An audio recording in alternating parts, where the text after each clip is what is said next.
in one session, whereby the first session will be focusing on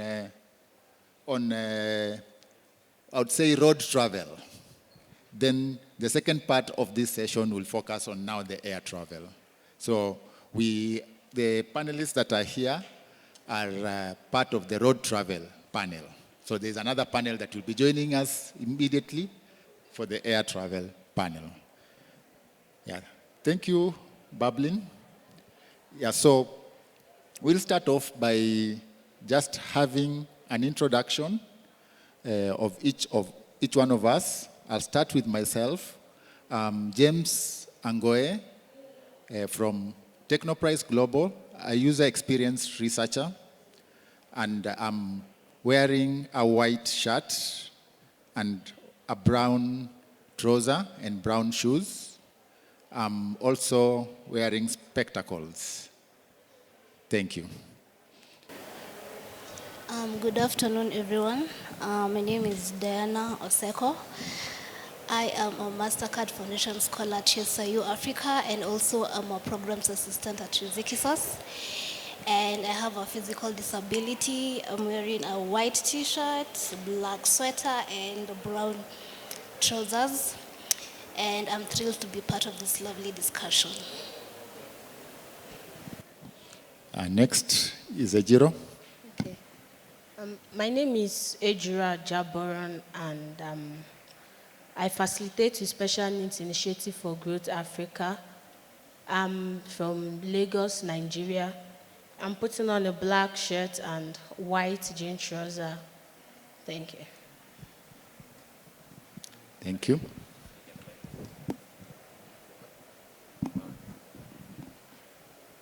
Hello, everyone. My name is Bablin, and my sign name is this. I'm having my interpreter voice for me. I'm from Kenya, and the organization is Bablin Foundation. And also, I'm really glad to be in this discussion. Thank you very much. Yeah, I'm Dr. Chike Okogwu from the Center for Ability, Rehabilitation, and Empowerment Care in Abuja, Nigeria. I'm wearing a blue safari top, and I have beautiful African gray hair, dreadlocks hair. Good morning, everyone. My name is Imran Manji. I'm the General Manager for Uber for Kenya, Uganda, and Tanzania. I'm dressed in a three-piece dark blue or black suit, and I sound quite English, but I'm born and raised in Kenya. Thank you. Thank you. So we'll get into this session. We know time is quite much spent, and we want to make maximum use of the time that we have.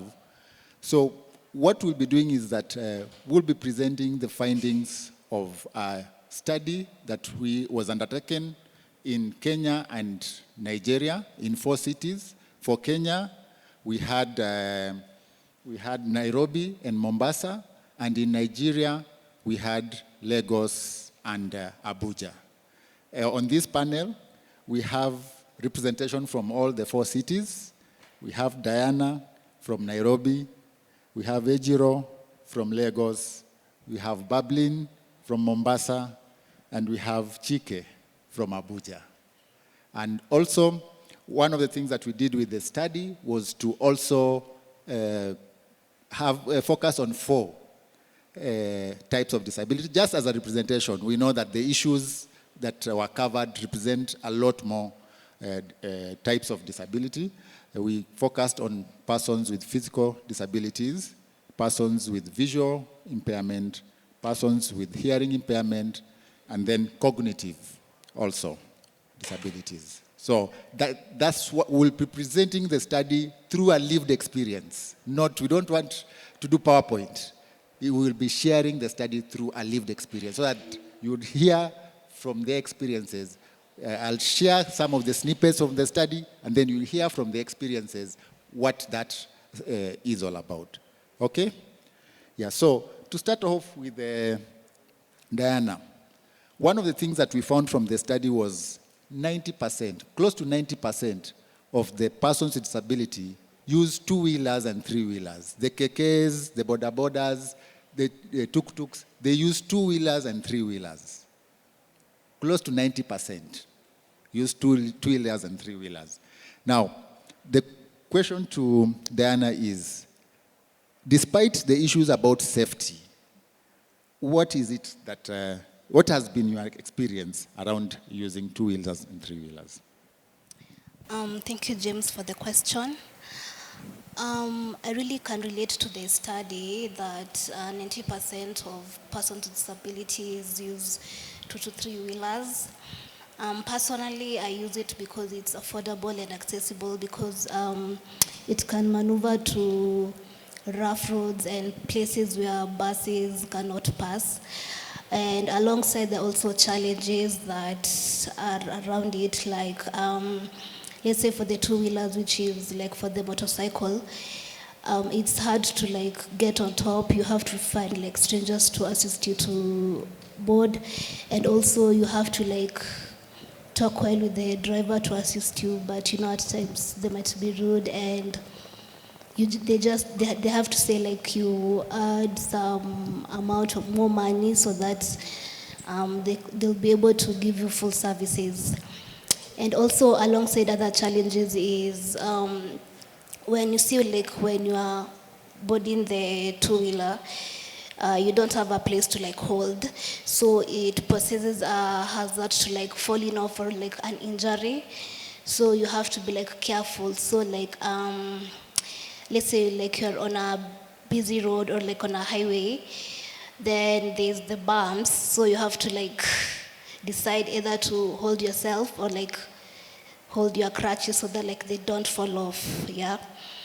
And also there's like for the three-wheeler, boarding it's not so easy because like, you know, it's high.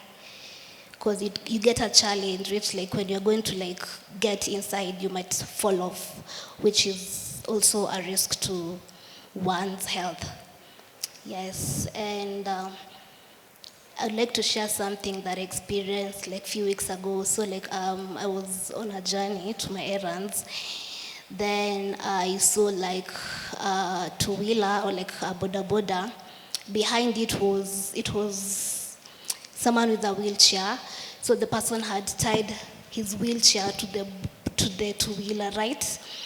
And it was really such like a really bad experience, and that really, you know, it's like we should like focus on ways to like have thoughtful designs and awareness. Yeah. Yeah, thank you so much. And interesting enough that those were experiences across all the cities, you know, and we'll be hearing a bit more of that. Now, moving on to Ejiro, one of the other things that came out was that because of transportation, travel from one area to another, there was the challenge of socialization. Most persons with disability were indicating that they don't socialize.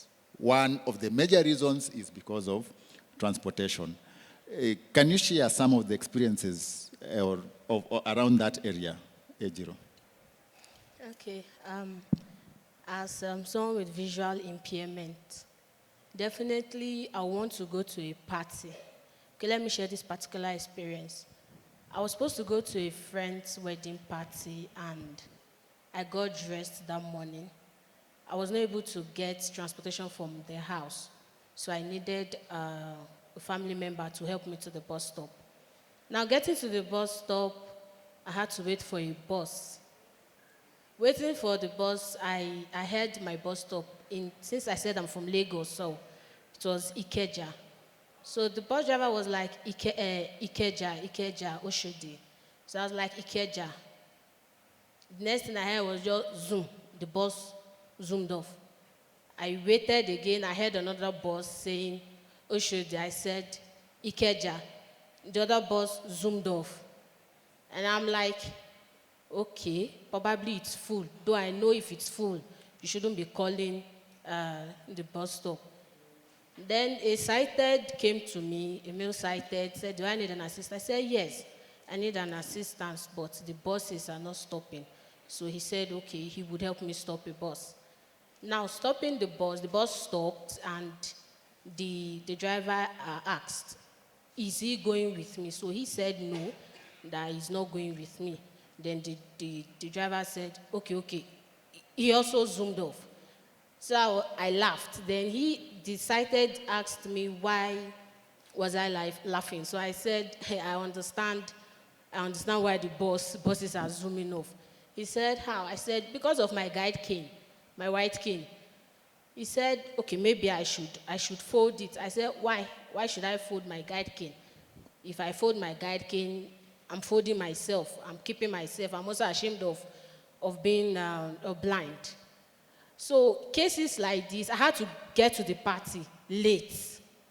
So when there was another party, I said, I'm not going.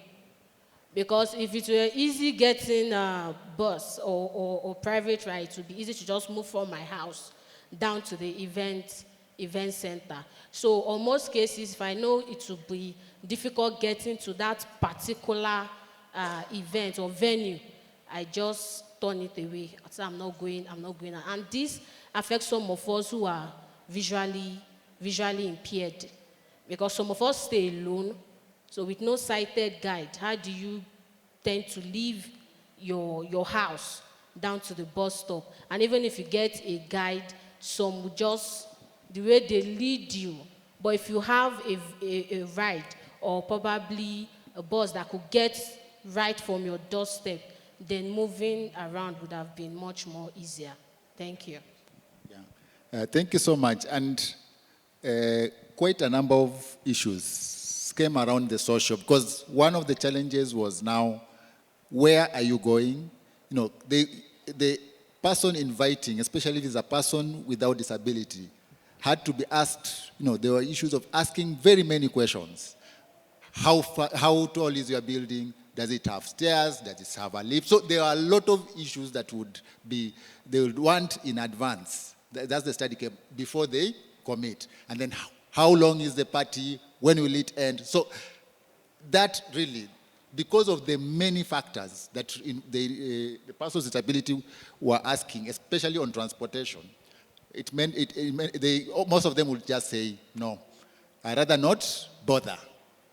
And transportation was really a key issue in impacting their social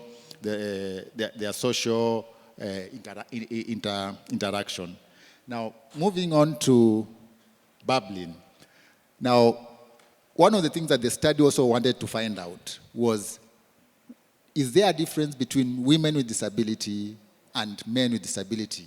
The gender perspective of it. So, for bubbling, we want to find out, as a woman with disability, are there any specific challenges that you think women with disability face, especially with public transportation?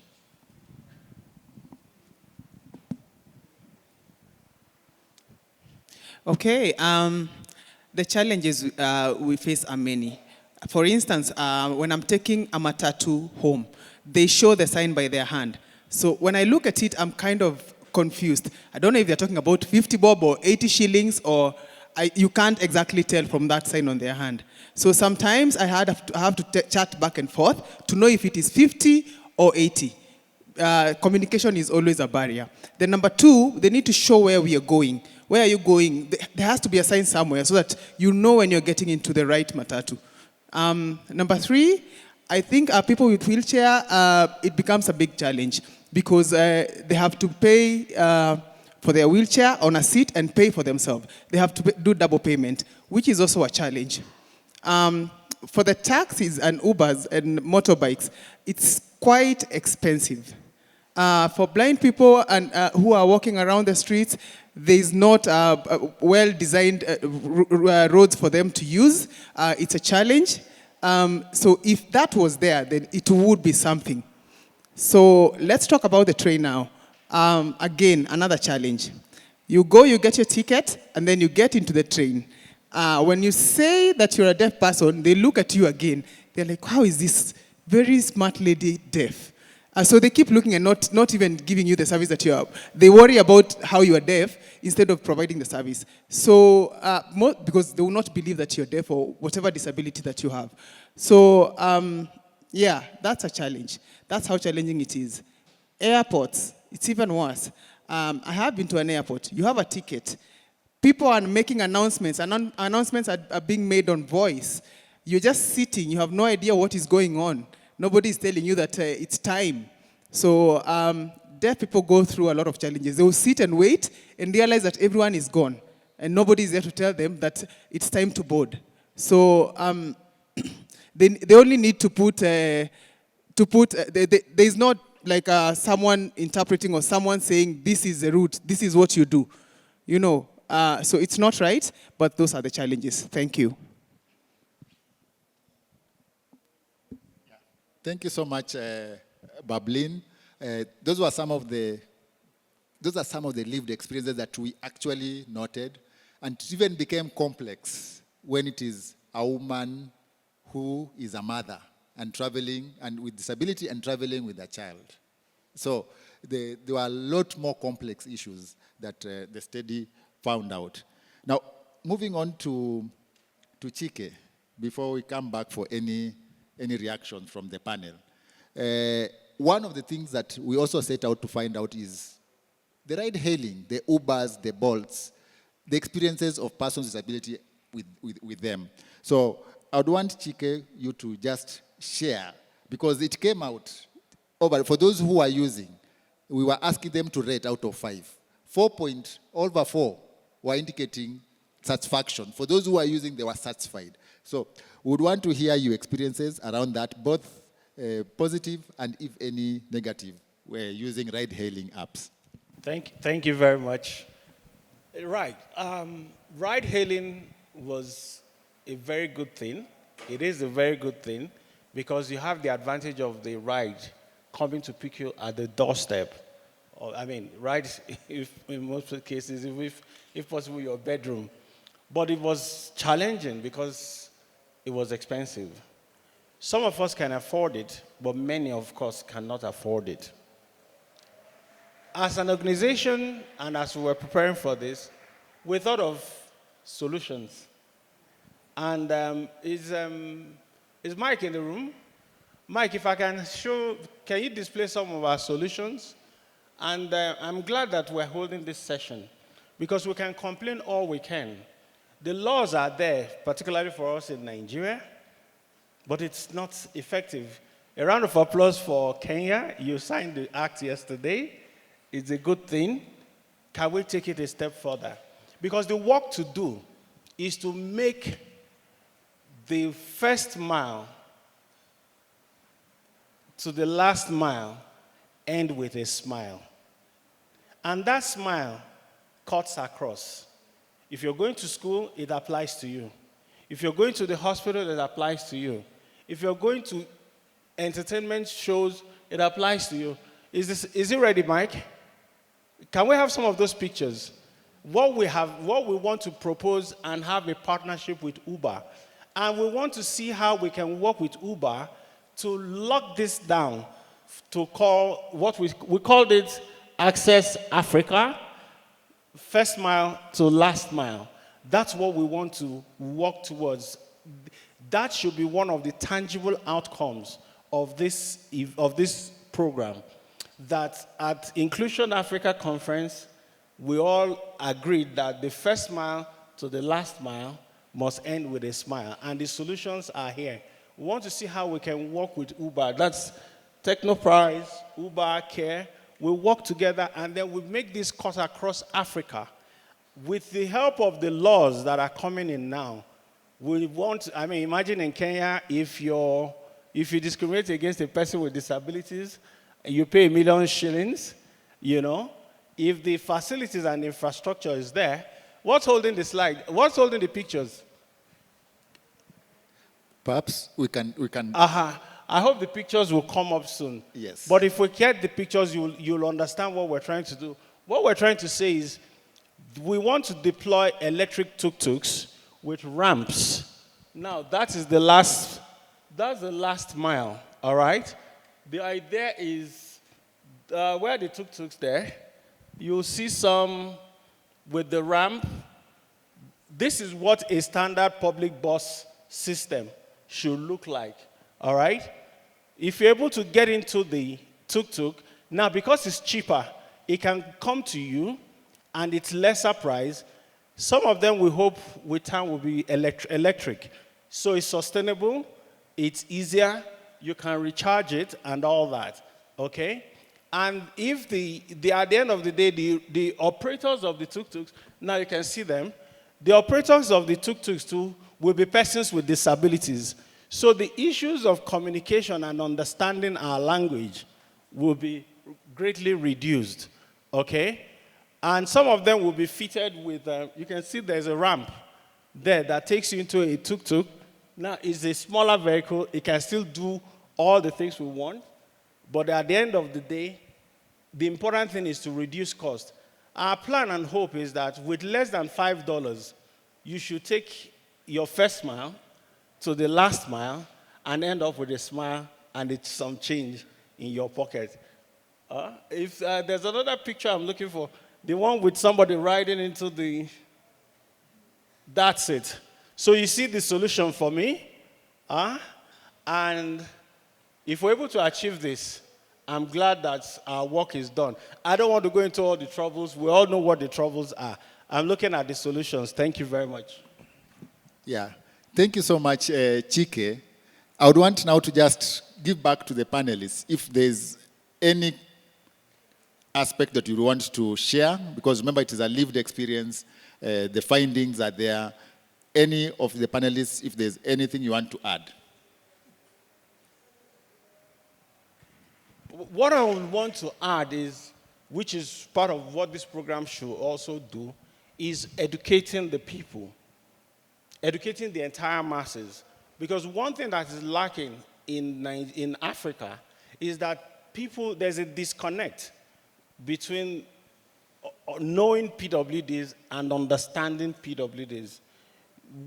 Some disabilities are also, they are not like Bubbling, for example, her disability is not written on her face. And when people get to that point where they discover that she's a person with disability, they get confused. But with technology and assistive devices, if these things are fitted with virtual reality interpreters, you'll see that problem will be easily solved.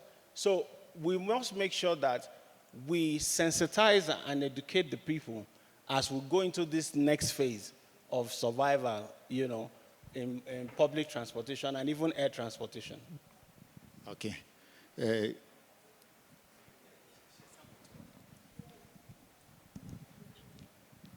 I'll give an example of Bolt or Uber, the taxis. Sometimes you call them or you text them you're going to town. They, instead of texting you back, they start calling. You're a deaf person. You can't respond to the call.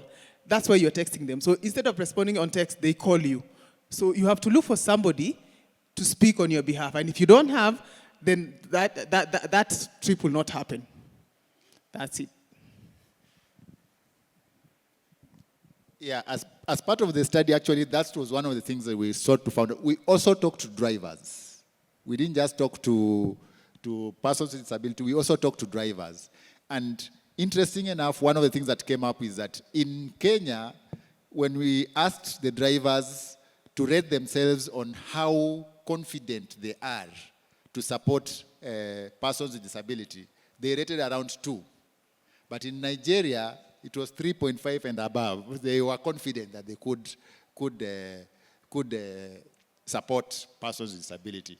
But then, generally, from persons with disability, they felt that the drivers lacked that expertise, both for public, but also for the ride-hailing solutions. They lacked that expertise of supporting persons with disability. Now, I don't know if, before I move to Imran, if you, Ejiro, you wanted to add something? Okay, as a woman, a female making use of public transport, most of our guardians are always scared of allowing us go out alone due to our gender, saying it's not safe and all. But for me, I feel it shouldn't be an issue. But most times when we are on the road, you always see the opposite sex trying to help us get to some particular bus stop. But as a woman, you just have this attitude at the back of it, that how am I sure this person would assist me to the exact place I'm going to. So that is the fear for women whenever they want to go out, making use of different transport system. So there's this fear, won't I be raped? Won't I be taken somewhere else? Or won't I be kidnapped? Because generally they believe, the public believes that men are more confident, like they can't do anything to a man. But for a woman, it's different, because we are vulnerable, and our guardians do not actually want us to go out because of this fear they have in them. So that's mine. Yeah, and that's very right, because it also came out. And interestingly enough, it was more pronounced in Kenya than in Nigeria, both in Abuja and Lagos, that the women with disabilities in Kenya, both Nairobi and Mombasa. Normal language.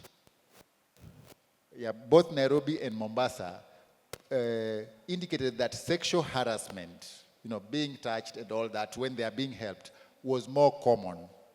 But when we tried to probe both in Abuja and Lagos, it didn't really come out quite as an issue of their personal harassment, but it came out more in Kenya. But generally, it is an issue as Ejiro has brought up.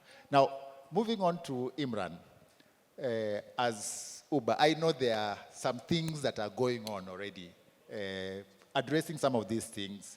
There are some challenges that you are facing. Like, for example, what we found out is in Kenya, the policy framework, or you find that the two-wheelers and three-wheelers are more accepted by the policy bodies. They can go to the cities and all that. But especially in Lagos, they are very restricted on where they can go.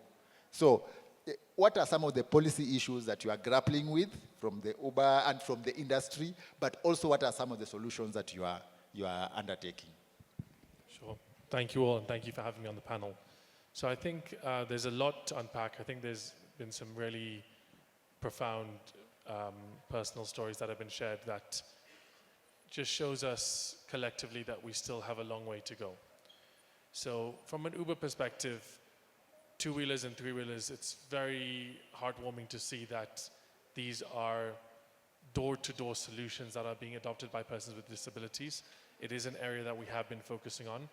And especially in the two-wheelers in Nairobi, we've really been trying to focus on having a more professional set of drivers and vehicles on the roads. So the issues of renegotiating prices, of saying you need to pay a little bit more, of refusing to take people for certain trips. These are the metrics, the quality metrics that we are trying to really push up in some of our products, especially in moto, where there's a culture of renegotiating the fare based off somebody's accent, what somebody looks like, where somebody's going, if it's raining or sunny. So it's good to see that's being well adopted. In terms of some of the tech and some of the features that we have rolled out, so we do have a feature that is designed for people who are deaf or hard of hearing, whereby it indicates to the passenger or the driver that you have now been matched with somebody who is hard of hearing, and therefore please message. It also leaves the text communication box open during the entire trip, so that if you need to communicate with the driver or the driver needs to communicate with the passenger, that can be done by text while the trip is ongoing. We're a platform that tries to ensure inclusivity for everybody, and it's not an easy thing to do, because when you look at a large scale of thousands and tens of thousands and hundreds of thousands of rides and vehicles and passengers, identifying drivers that are refusing to take passengers and are discriminating against them is very difficult. So we do have in place policies that warn drivers, against discrimination, and we do take action on them when it does happen. But the key for us is it has to be reported. If it's not reported, then we never know about it. There's no possible way for us to know about it unless we hear that feedback from the passengers themselves. The last thing to mention is, we are looking at wider product level changes. What can we do in our app? What can we do with our technology to make things easier, like the hard of hearing feature? So, there's a lot of research that's going into it. There's a trial being done for, I think it's called simple access mode, which is basically to simplify the user experience, make the font bigger so that those with a visual impairment can see what's in the app a little bit more easily. So there are things like this that are being deployed and being researched globally, but we still have quite a way to go. Thank you so much. I want us now to segue into interacting with you, getting any comments from you, getting any feedback, any questions, any reactions from the floor. I know within the room there might be some people who even participated in the study, so they can add anything they do want. And Imran will take us through that session.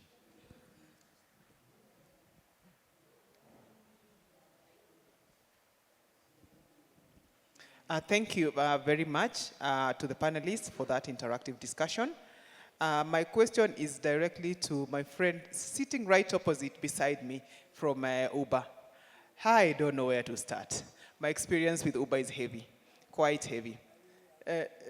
I don't even have anyone in the house. I live alone. I'm not married. So how am I supposed to pick a call? Sometimes I accept that the fact that you have to put dev, but I have put. But the drivers think, I think it's important for you to train your drivers on how to accommodate persons with disability. Because I don't think the driver understands. They will keep calling. And sometimes the system blocks me for 24 hours for canceling the vehicles. So it is not fair for me to be cancelled, and I'm charged for it. So when I send an email, it takes hours before it's responded to. Secondly, on email, you must remember that not all persons with disability can text or send an email. Some persons with disability just know how to communicate on visual. They can't type. So you need to think of how you can resolve that. You need to do better research on it and see how you can accommodate the different disabilities that we have. Thank you very much. Oh, sorry, one last one. There is an issue of the app asking for a credit card or a debit card. Like today, when I requested, it asked me for a debit or a credit card. How many people have that? How many persons with disability even have a bank account? The global south, many people don't even have jobs. So for the app to ask for a card, it's an issue. So please have it flexible. Have someone who can an option of using cash or other payment options. Thank you very much. Thank you so much. I'm so sorry to hear that the experience has not been great. There's a few different things there. So first is the app does allow cash. However, if a passenger is reported by multiple drivers to have not paid for a cash trip, then the app then blocks the passenger from using cash. Now, of course, this is not a foolproof system. It does require a sort of peer-to-peer network where there's a degree of honesty, but by and large, the same way that we listen to passengers' feedback about drivers if they've been discriminating against passengers, we also listen to drivers' feedback if they're saying passengers have not paid. So the app only requires card if more than one driver has reported that they've not been paid the cash. And the way to sort of solve this, unfortunately, is through the support network to send them the M-Pesa confirmation that then proves that you did pay, and hopefully that will resolve it. We can also look into that. We have a customer care center on Riverside Drive, and we can definitely look into that and try and help you. When it comes to the features that we have rolled out, as Dr. Chike mentioned, education is a critical component in this. we can have as many tech interventions as we can build to say that somebody is hard of hearing and therefore please text, don't call. But enabling the feature and getting a driver to understand it are very, very different. And that's where I think the education layer comes in. When it comes to training the entire driver base, this is something we've actually started doing. It got paused during COVID because of the regulations, but earlier this year we've started requiring all drivers to physically come to our customer care center and go through about an hour and a half of training before they're allowed onto the platform. Now that doesn't fix all the drivers that are already on the platform, but this is akin to stopping bad behavior before it gets to the platform. So that is something that we have started doing already. What I can commit to is we can look at checking the curriculum that is trained, the training manual, and making sure that that section is up to date on what we're discussing here today. Thank you. Good afternoon, everybody. If you've still been in the room, my name is still Imran Manji, and I'm still currently, as far as I know, I'm still the general manager of Uber for Kenya, Uganda, and Tanzania. So today, this session, we're now going to be discussing the airline industry specifically. We've discussed land transportation and first and last mile, and now we pivot to cutting across countries, cutting across continents. So we're a little bit short of time, as we know. I'll please ask all the panelists to introduce yourselves.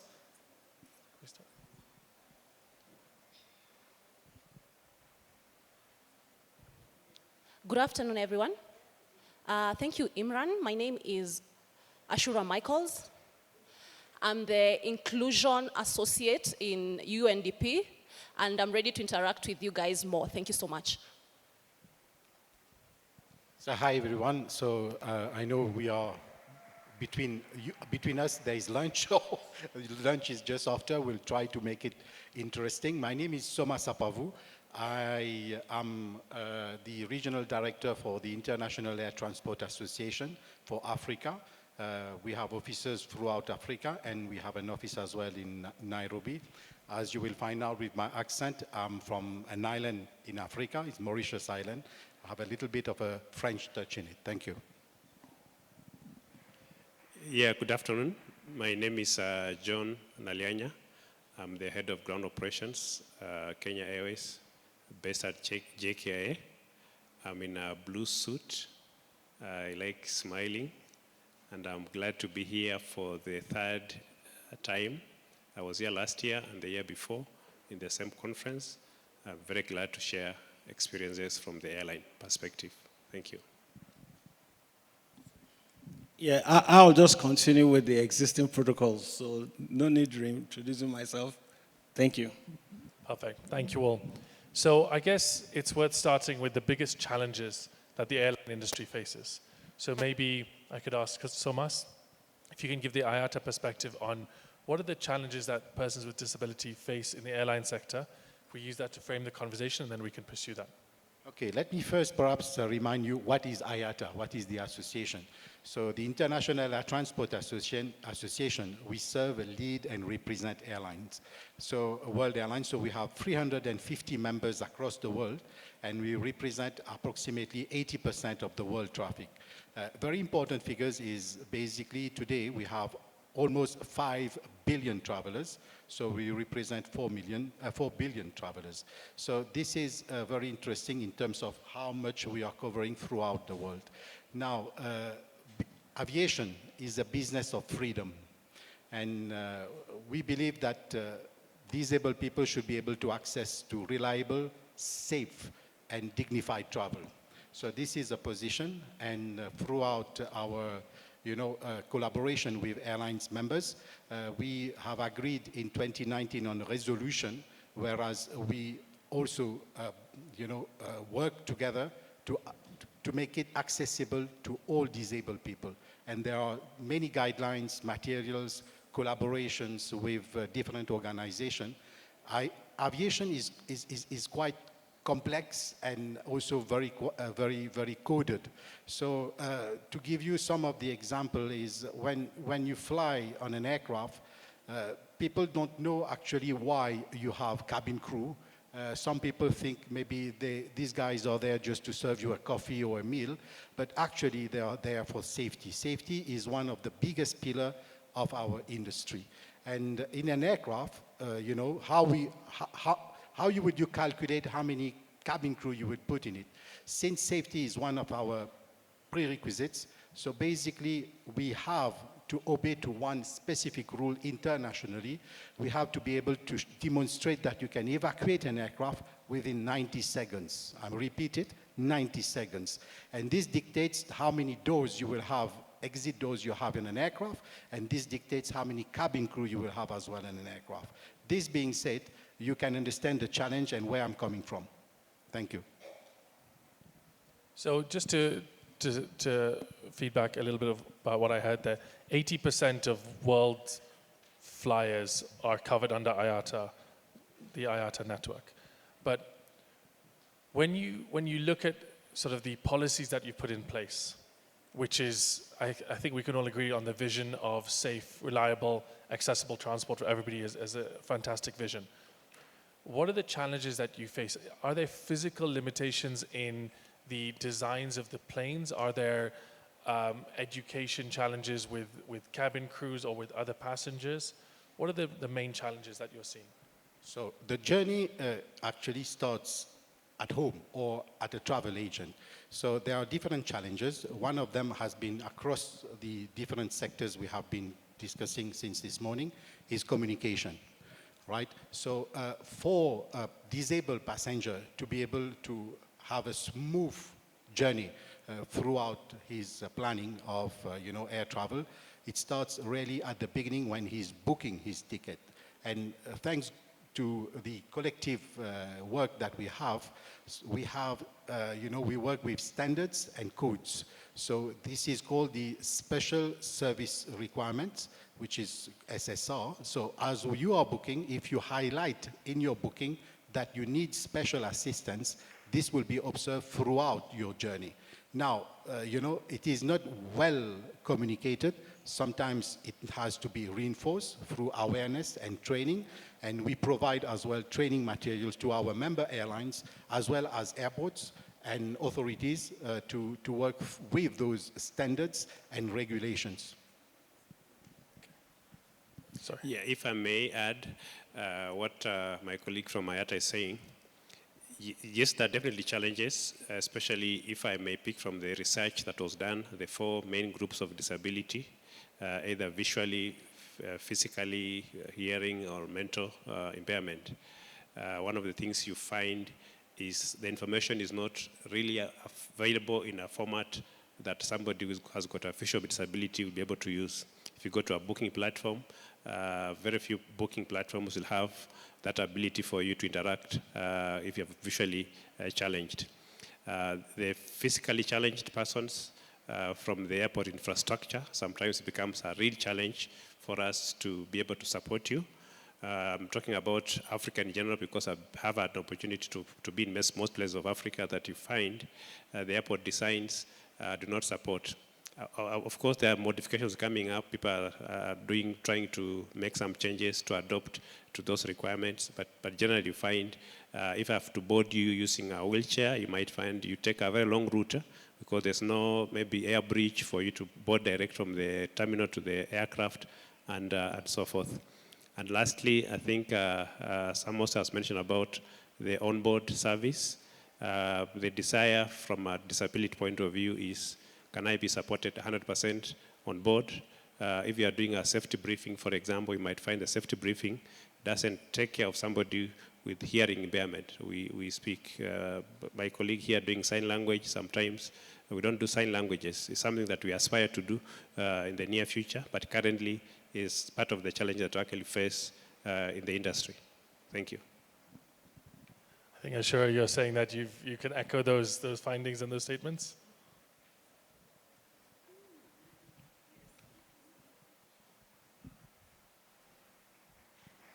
Thank you so much, Imran. if we tend to go back, like when you were launching the report on the economical exclusion of persons with disability, I can tell you, my friend, is that we lose about $7.2 billion, which is like 6.9% of GDP, meaning that what my friend is speaking about, John, it's the issue of accessibility on roads, on the airlines. So if we tend to contemplate on that, how can we promote accessibility in the airlines and also on roads? We must think about, the last time I spoke here, let's think about accessibility. Let's not only think about the design, but let's think about the human dignity as well.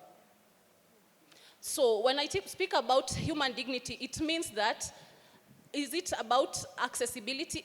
I'm trying to speak about accessibility. So as what John has said, I totally agree. And with my experience, most of the time, for example, when I've gone to Netherlands, when I'm stepping out, I might tend to take like 2 hours layback for I to join another flight. I might miss information because I can just see folks walking around. I do not know what people are doing. I do not know what I'm waiting for, and I might end up missing my flight. So when we are designing something, let's think about the grounds as well. How accessible is it, and also how are the aircrafts, are they accessible? So let's think as well how we can design the infrastructure to become more accessible for mobility, and it can make things much more easier. Thank you. Thank you. I'm sure there must be global standards that airports and airlines should adapt to. Yeah, thank you, Imran, and thank you, Madam. So basically what we are saying is, what we are focusing on is the irregularities or disconnection between what is happening and what is being designed as rules and regulation and all this. By nature, aviation is, operating in other jurisdictions, right? And each jurisdictions will have their specific rules, regulations, or standards. What is our job is to harmonize those standards and harmonize those regulations. As you just said, you travel from Kenya to Netherlands, and Netherlands, maybe they have another set of rules. What we are trying to do, and this is why we are very focused on a specific code, which is called SSR. This is a special service code, which then would be communicated to all the stakeholders. Aviation is a logistic animal, if I may say so, and we deal with a lot of stakeholders, be it with the authorities, be it with the airport, be it with the ground operations, and be it with other stakeholders, including hotels. So there is a need for us, if we really want to progress on accessibility to all, including aging people, we need to work out on the SSR, as I said, and the code. The code has to be explicit enough to be able to describe the disability level and what are the service required by the passenger or by the person. And unfortunately, what we see is most of the disabled people, probably because of lack of access, are not able to book that with a click. So maybe we have to find out another way of doing it. But this is the best way forward, is to have a code, and this code will be spread to all the stakeholders, being aware of the disability and observing the rules and regulations of the land. Then they will have to be able to support the disabled person. And last point is, World Health Organization has estimated 1.3 billion people with disabilities, which is roughly 16% of the world population. In addition to that, we have to add the old aging population, which by 2050 will reach, one of 6 people will reach 65 years old. Those people as well would need, support, assistance when they are traveling. Thank you. Thank you so much. I think, speaking from a personal perspective, what we determine to be compliance is one of the biggest challenges. When you have a set of standards, rules, practices, getting them to be enforced, getting them to be implemented and followed, it really is a challenge. We have a whole compliance department because there's always ways that people can cannot comply. But maybe there's a role for technology in the future and in airports. Maybe are there apps that can support people to navigate airports better based on their disability? Dr. Chike? Yeah, beyond technology, I want us to look at it from two optical lenses. The lens of adaptability and the lens of technology. Adaptive responses to challenges is about the mindset changes. Please, Mr. IT, if you can display the pictures of the best, and I repeat it the third time, the best crew that has disembarked me ever. If there's an award for the most widely traveled person with disability in the world, I think I stand as one. And I arrived Kenya, the best female crew. Where are they? I had to take pictures with them. And please, when you get back, so if you can recognize them, please, let's clap for them. These are beautiful girls. I had this was the easiest time I was disembarked from an aircraft. They were professionals. At 3 a.m., they were there, all smiles. And that's the adaptive nature that I'm talking about. It starts from the inside. So if we're able to get the handling staff to be this good, it makes the job easy. No matter how tough the technical part is, when these people give you a smile, remember I always mention the smile. If you have a smile on your way home, your work is done. So we have to start working with the people. Artificial intelligence can do all it can do, which is technology. But without the human intelligence part of it, we have still not done the work. No matter how beautiful artificial intelligence is, it cannot perceive the order of a fart yet. So it means that the human beings have to play their role. Government has to play its role in I don't know whether we'll call this adaptation or adaptive or technical, but there has to be a way, like in the US, where you incentivize services. Uber drivers in America and all over, in many parts of, even some parts of Europe, get incentives from the government for picking a person with disabilities. Ditto for airlines too. Can we also have such standards in Africa? I give kudos to the Kenyan Disability Act that was just passed yesterday, assented to yesterday. It has incentives for people, tax incentives. So if your airlines or if you're able to board and disembark a PWD, it should go into your taxes as a discount for you and all that. So we should come, I think at some point, those who know me back in Nigeria, I started off fighting with the airlines, and as a matter of fact, that's why I'm here, because it was that incident that threw me up into the space.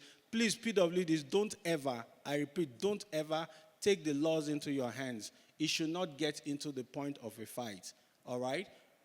We dropped the ball because we also did not hear from them what I learned today how cabin crew is calculated, and safety is the most. Nobody has said that to me.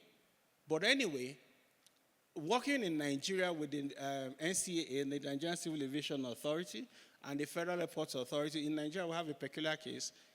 The Federal Airports Authority have not provided the infrastructure for them, the airlines, to do their own work, even if they do the best. We donated the ambu lift in Abuja. We donated the stair climbing wheelchairs in Abuja, but we have not seen the best use of it.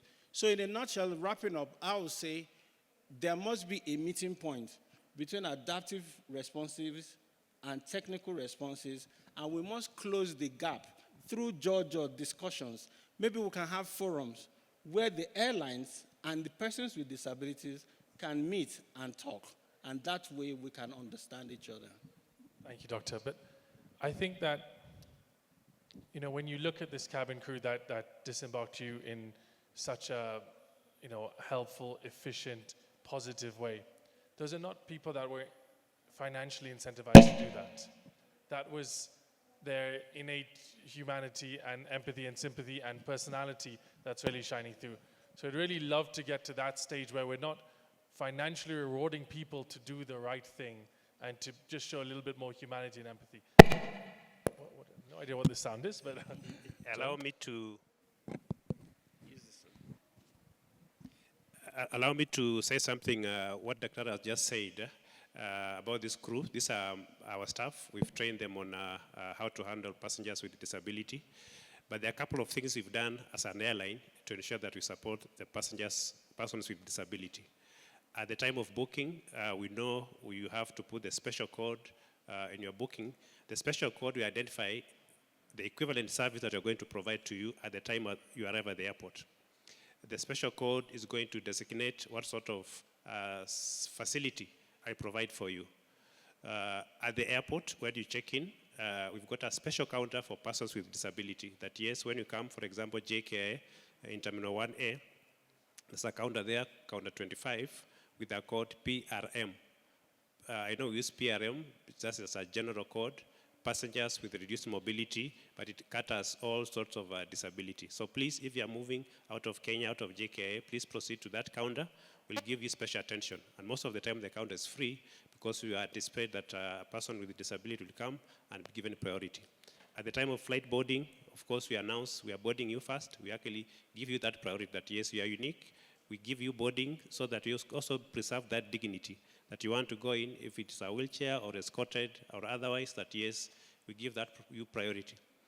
Something very critical that Dr. has mentioned is we have invested in facilities to ensure that you are supported. The ambulift, for example, at JKA, Kenya Airways, we've got 2 ambulift. In fact, one of them is new. I'm going to launch it tomorrow. This is an equipment that I actually bought them. They are very expensive. In the new act, I think there's a possibility of getting tax reimbursement. Yes, we'll pursue that, but it's a heavy investment. You don't get these vehicles in Africa. You have to get them from either Germany, Spain, or somewhere in Europe, and they're very expensive. Our staff are properly trained because we train to handle persons with disability, be they ground staff or a cabin crew. The example you've seen, they're just ground staff. That yes, let me be made aware of what sort of support I need to give. In the past, we really had an issue with persons with visual disability. Because when you come there and you say, I need support, what they do is to give you a wheelchair. You don't require a wheelchair. So it's with time and learning that, yes, a person who is visually disabled doesn't require a wheelchair, just somebody to escort, to support, can hold on the shoulder or something for you to walk through the processes. So we've trained our staff to the required international levels that, yes, we can give you that support. The cabin crew are properly trained. Even on board the aircraft, the seats are designated for persons with disability are known. That when you are sitting, we give you seats close to the service facilities, like close to the toilets, where the cabin crew sit, so they can actually attend to you at any short period of time. But we cannot allow you to sit on the emergency exits, because of the emergency exit, should there be a problem, then you might not be able to give the required support. Somebody who is able-bodied will sit there, but you'll be sat on a seat that is actually specially designed for such persons with disability. Thank you. Thank you, John. And I guess even the elderly and the youngsters also can't sit at the emergency exit seats. I think in the interest of time, we only have about 5 minutes left. If there's any questions from the audience, there's a question from a gentleman in a red T-shirt. First of all, let me appreciate Dr. Chike because he started the advocacies around affections in Nigeria, and a few years later, I experienced similar horrible experience. I was to travel to Abuja, from Ibadan to Abuja, and that particular incident, let's say my flight was scheduled for 6 p.m. Nigerian time. I got to the airport by 10 a.m. Why I did that deliberately, I used rail system so that I would want to know the level of accessibility of rail, and that was why I have to go to the airport. On getting to the airport, by 6, when it's time for us to be boarding, they told me that I cannot travel. I said, why? They said that I need to go with another person, that I need a partner to travel with. I now asked them, are they going to get that buy ticket for that person for free? And they said they have to be responsible for that. And it was a very important meeting that probably would change my life, because I was hired as a consultant by one international organizations. And that meeting will determine whether they are going to give me the job. It's a multi-million naira project, or they will not. Do you know that I was unable to fly?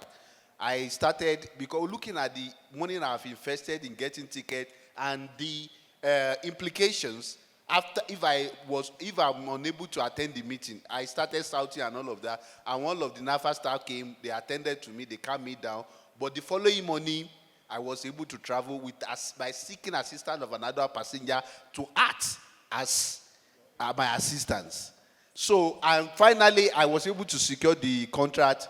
If not, because I will not forgive aviation, because that particular project inspired me to be an entrepreneur and change my whole life.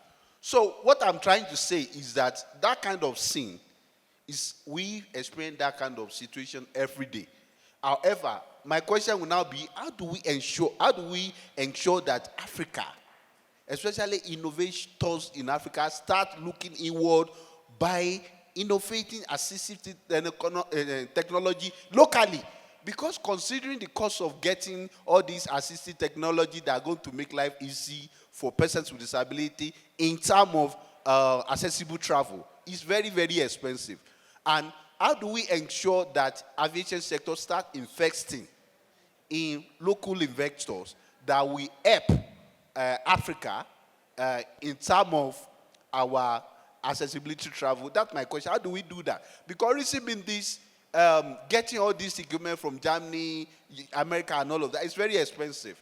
And that will also increase the cost of probably travel and all of that. But I believe that we have most of the resources in Africa, most of the natural resources we can actually use for all this. How do we start investing in that so that we can have assistive technology that is very cheap in Africa? And my last question is this. In most international organizations, they do have accessibility board, whereby those accessibility board consist of experts that advise aviation sectors on how to make travel in terms of the aircraft, the policies, and other things easier for the passengers with disability. How do we ensure that we have such board in some of African countries, including Kenya too? That will be probably aiding by persons with disability who is an expert in the area of accessible travel. And thank you very much. Those are my two questions. Dr. Chide, John, would you like to take that? Well, I can speak from the angle of the advocate that I've always been. So I'll narrow it down to what we're doing in Nigeria. The DG of NCAA is not here, but I can tell you that in Nigeria, the Nigerian Civil Aviation Authority has embraced disabilities, and they are working assiduously, very hard to make sure that life is better for persons with disabilities. The Federal Airports Authority, they are not here. They're the ones dropping the ball. The airlines too are doing their work. So yes, when it comes to local technologies, we have actually started building the aisle chairs, locally fabricated, that takes you from the door to your seat. Because it's one thing to get you into the aircraft, it's another thing to get you a wheelchair passenger to your seat. So we've started that, local technology. The other thing we're working on now with NCAA is to see how we can adapt vehicles. It's just a matter of building ramps, as a matter of fact, that will take you from the boarding, from one end of boarding. And of course, if you travel in Nigeria, the aisles upstairs into the aircraft, those ones are already sorted out. So it's a gradual process. The journey to Uhuru, all right, who, by the way, was a former president, the journey to El Dorado is not overnight. we are not where we used to be. Well, much as we're not where we want to be yet, I want to say that we're not where we used to be. So it's a gradual process. 10, 20 years ago, this conversation we're having today was not there. So if 10 years from now, I'm sure we'll be in celebratory mode. So it's a gradual process. We all need to work together to get to El Dorado. Thank you. Maybe just a quick addition from a Kenyan perspective. At Kenya Airways, we've got an innovation hub. In the innovation hub, we are testing different ideas and trying to come with the local solutions with support from the local academia, the local universities that are doing research. So in the hub, I know there are different discussions about how we can innovate some of the ideas, how we can transition from an idea into a solution. Some have matured, but from this discussion, I think there are several topics that we are going to take away to see what can be moved locally, because some of the technology, some of the AI systems have got a direct impact on the passenger with a disability, but I'm sure that it's a good direction that you've taken as Kenya Airways on innovation and research. Thank you. Thank you very much. I'll just answer briefly to the question which was posed by my Nigerian friend.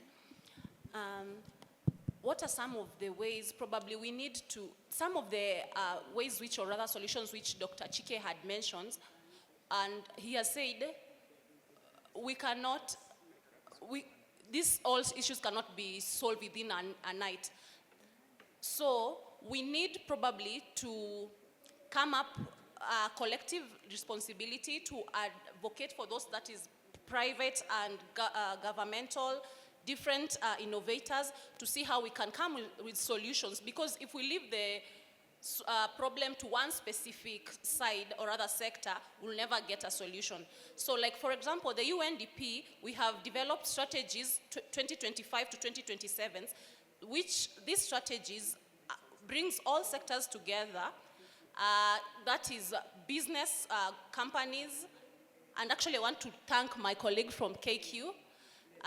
They represented us in a certain, hopefully, in a certain meeting, but they had said they will tend to bring different sectors, that is the airline, to contribute, and other sectors to have collective responsibility and come up with approaches which can resolve into these problems. Thank you. Just want to add one little thing is all the ecosystems should join hand and work together. And the problem is, if you work in different jurisdictions, we don't want to have patchwork. Imagine the headache for the airline going to different destinations. How will they handle with different norms, different regulations? That's why across the sectors, and especially for aviation, we would like to see standards, we would like to see harmonized regulations. And we really need to do that, and it has started. I'm happy to report that we work with the Airport Council International and the ICAO, International Civil Aviation Organization, which is the mother of aviation. So we work very closely with all the stakeholders to define those rules. As you just said, Dr. Chike, it takes time, but we are progressing, and I think it is the right direction. We just need to be a little bit more focused and really focus on what is essential, that is those codes that airlines and the ecosystem in aviation would need, and as well as harmonized regulations. Thank you. Thank you. So we have time for one last question from the gentleman. Sure. My name is Daniel Gatura, co-founder of ACE Mobility, where we provide transport. Sorry. He had put his hand up first. He'd actually put his hand up before anybody else. Thank you. My name is Vincent Gesora. I'm in a brown African shirt and a black trouser. I'm from the Kenya Society of Physiotherapy, where I act as the vice chair. And mine, first of all, is to appreciate the efforts that the airlines, mostly KQ, which we have interacted with, trying to, put in processes that support persons with disability. My main question is, we are all talking about inclusion for the deaf, the hard of hearing, physical disabilities, but where do we factor in the neurodiverse cases? We have persons who are suffering from, who have what we call autism. We have parents who have children with autism. They probably want to travel. How are we, are we supporting them in terms of ensuring they have safe travels and they get to where they want to go with their children or themselves personally? The other aspect is on disability mainstreaming. I know you are, doing something on ensuring that the cabin crew, the personnel that you have are being trained on disability mainstreaming to be able to understand the types of disabilities that we have and how best to support them. A recommendation is from my end, if there's a possibility to have that as a mandatory requirement, the same way we have people, when you apply for jobs, do you know computer? That's kind of mandatory.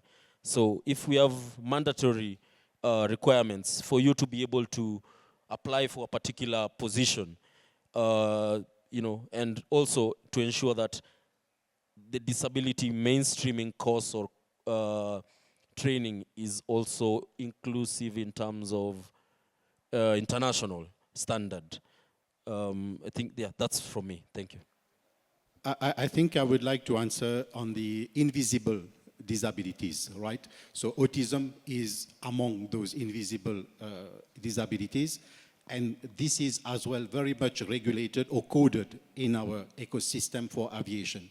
And if a passenger is suffering on autism, or sometimes on one eye blinded or one ear who can't hear, this has also to be, specified to the airline when you're booking or when you're traveling. And I'm pretty sure my colleague here from Kenya Airways will tell you that this is well known and we are taking care of it. Most of the international airlines do have provisions of services for autism, and I'm very happy that you pointed it out, because this is something which has been recently added to our provisions, and it is being taken care of. Thank you. Perfect. Thank you.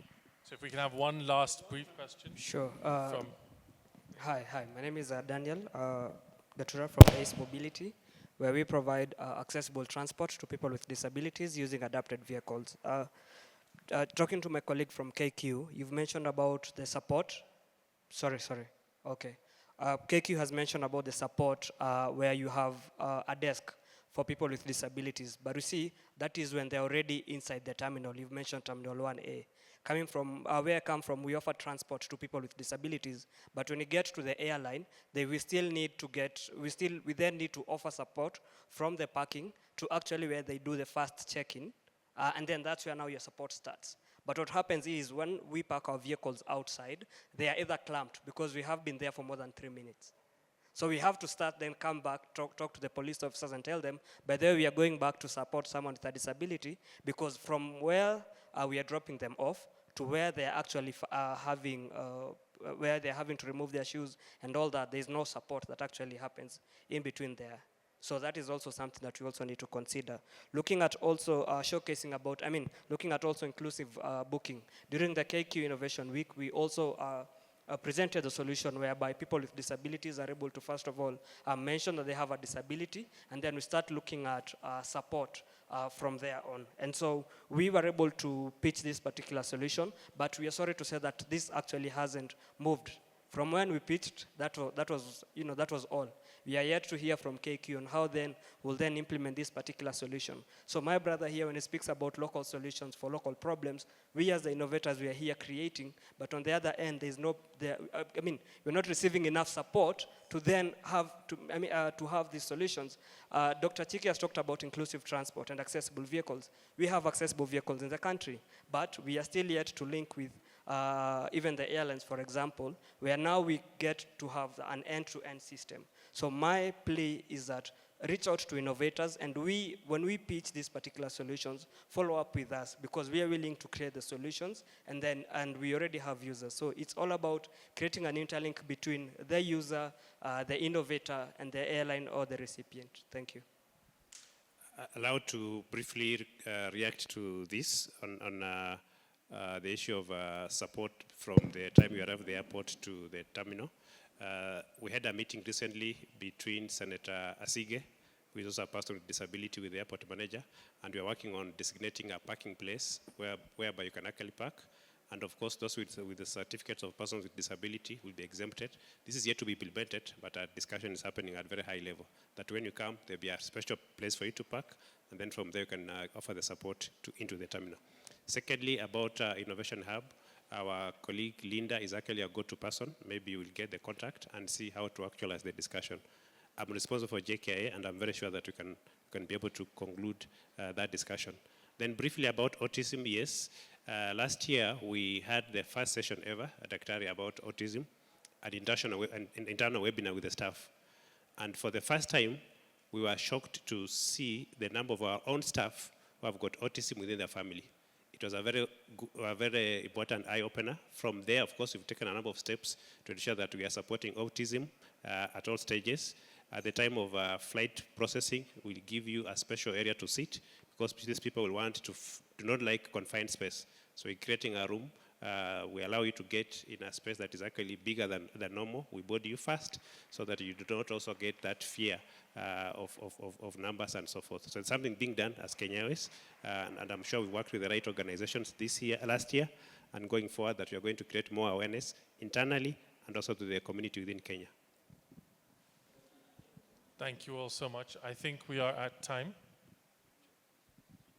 Kindly just allow me, I've really cut him off since the last station. Yeah, I don't want to to have a rough time outside of them. Okay. So kindly just limit it to one question. Yes. Okay, I have a long history with KQ, but I see that improvement. There's only one thing that I want to ask you, which you may not be aware of.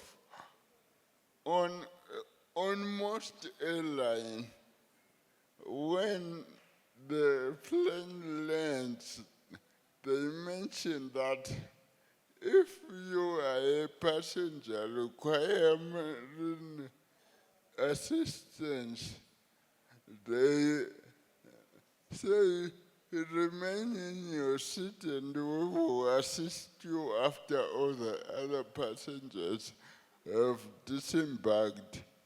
On KQ, they don't mention that statement, and it kills me because the last time that happened, they only realized that I was there after everybody had gone down, and they had to walk with me down the stairs because the staff, the ground staff had not come to collect me.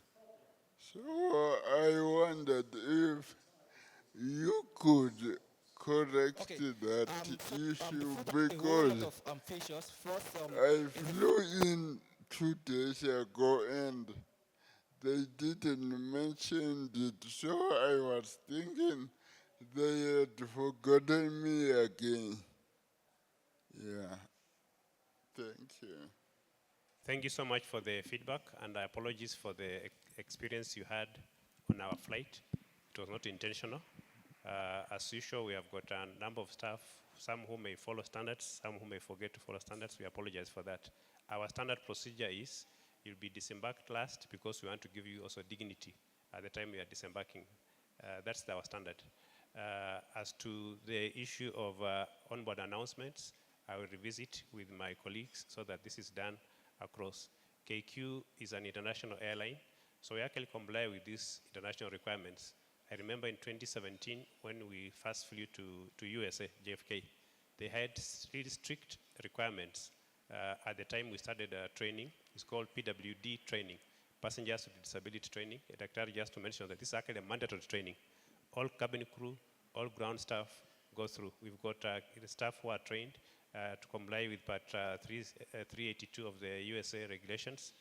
So we assure you that we'll give our best And sorry for any service lapses. They are usual for sometimes in some organizations, but we take them very seriously and we make corrections to that effect. Thank you so much, everybody. Thank you for your participation, especially over lunch. Hopefully, they're still serving it. Thank you to the panelists. I thought this was very engaging and insightful. I think there is, as Dr. Chike mentioned, as a society, we've come a long way. We still have a long way to go. What I'm hearing a lot is there are a lot of good intentions, there are a lot of good ideas. You know, yes, we still need to connect them all and bring them all together, but it seems that we're on the right trajectory.